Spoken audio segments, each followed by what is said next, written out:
আসসালামু আলাইকুম ভিউয়ার্স, কেমন আছেন? আজকের পর্বে আপনাদের সামনে হাজির হয়েছি আম আর দুধের তৈরি অসম্ভব মজার একটা পুডিং রেসিপি। এই গরমে এরকম ঠান্ডা ঠান্ডা পুডিং খেতে কিন্তু খুবই ভালো লাগে। আর এই পুডিংটা তৈরি করাটাও একদম সহজ, খুব বেশি একটা সময় লাগে না। তো চলুন রেসিপিটা দেখি। প্রথমে আমি এখানে কিছু পাকা আম নিয়েছি। এখন এই আমগুলোকে আমি একটু কিউব সাইজ করে কেটে নিব। আপনারা চাইলে লম্বা লম্বা করেও পিস পিস করে কেটে নিতে পারেন। তো আমি এগুলাকে ছোট ছোট কিউব সাইজ করে কেটে নিচ্ছি।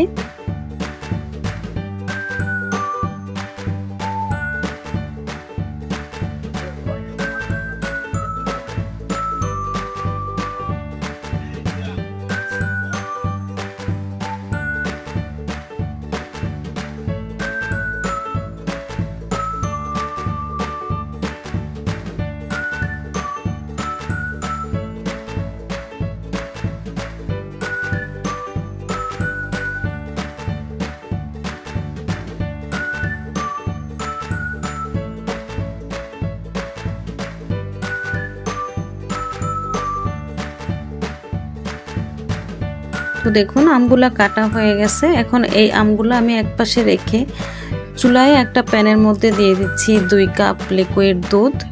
আমি এখানে গরুর দুধ নিয়েছি। আর এর মধ্যে দিয়ে দিচ্ছি কনডেন্স মিল্ক। এখানে আমি 2 টেবিল চামচ উঁচু করে কনডেন্স মিল্ক দিয়ে দিচ্ছি। মিষ্টিটা আপনারা আপনাদের পছন্দ অনুযায়ী অ্যাড করে নিতে পারেন। তাছাড়া এখানে আপনারা চিনিও ব্যবহার করতে পারেন, কোনো সমস্যা নেই। দিয়ে দিচ্ছি 2 চা চামচ আগার আগার পাউডার। আমি কিন্তু এখনো চুলাটা জ্বালাইনি। এখন এই সব কিছু একসাথে খুব ভালো করে মিশিয়ে নিব। আগার আগার পাউডারটা দুধের সাথে খুব ভালো করে মিশিয়ে তারপর চুলাটা জ্বালিয়ে দিচ্ছি।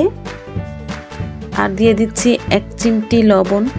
আপনারা চাইলে লবণটা স্কিপ করতে পারেন, তবে মিষ্টি জিনিসে 1 চিমটি লবণ দিলে মিষ্টির ব্যালেন্সটা ঠিক থাকে আর খেতেও খুব মজা হয়।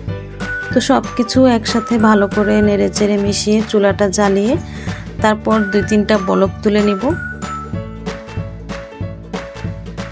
তো দুধের মধ্যে বলক চলে আসছে, আমি আর এটা বেশিক্ষণ চুলায় রাখবো না। তো এই পর্যায়ে দুধটা আমি চুলা থেকে নামিয়ে নিচ্ছি। আর এদিকে পুডিং তৈরি করার জন্য আমি একটা মোল্ড নিয়েছি। এই কেকের মোল্ডের মধ্যে আমি দিয়ে দিচ্ছি কিউব সাইজ করে কাটা আম।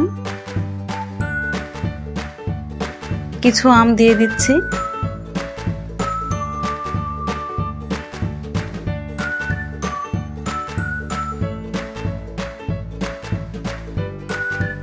ব্যাস হয়ে গেছে।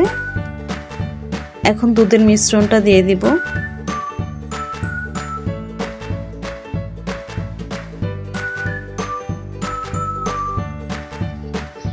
এখন উপর থেকে আমি আরো কিছু আম দিয়ে দিচ্ছি। আমগুলা দিয়ে এই পুডিংটা আমি 1 ঘন্টার জন্য এভাবেই রেখে দিব। এতে করে এটা খুব সুন্দরভাবে জমে যাবে। তো দেখুন 1 ঘন্টা পর পুডিংটা কিন্তু খুব সুন্দরভাবে জমে গেছে। এখন আমি এটাকে মোল্ড আউট করে নিব। তো আস্তে করে এভাবে উল্টে দিলেই হবে। এখন একটা ছুরি দিয়ে এই পুডিংটা আমি আপনাদেরকে কেটে দেখাচ্ছি। এই পুডিংটা দেখতে যতটা না সুন্দর, খেতে কিন্তু অনেক মজা হয়েছে। সেম রেসিপি ফলো করে আপনারা বাসায় যদি এটা ট্রাই করেন, ইনশাল্লাহ খুব ভালো লাগবে। তো ভিডিওটা আপনাদের কাছে কেমন লেগেছে প্লিজ কমেন্টে জানাবেন। আর রেসিপি ভালো লাগলে লাইক, কমেন্ট, শেয়ার করে আমার চ্যানেলটা সাবস্ক্রাইব করে পাশেই থাকবেন আশা করি। আজকের মতো বিদায় নিচ্ছি। সবাই ভালো থাকবেন, সুস্থ থাকবেন, নিরাপদে থাকবেন। আল্লাহ হাফেজ।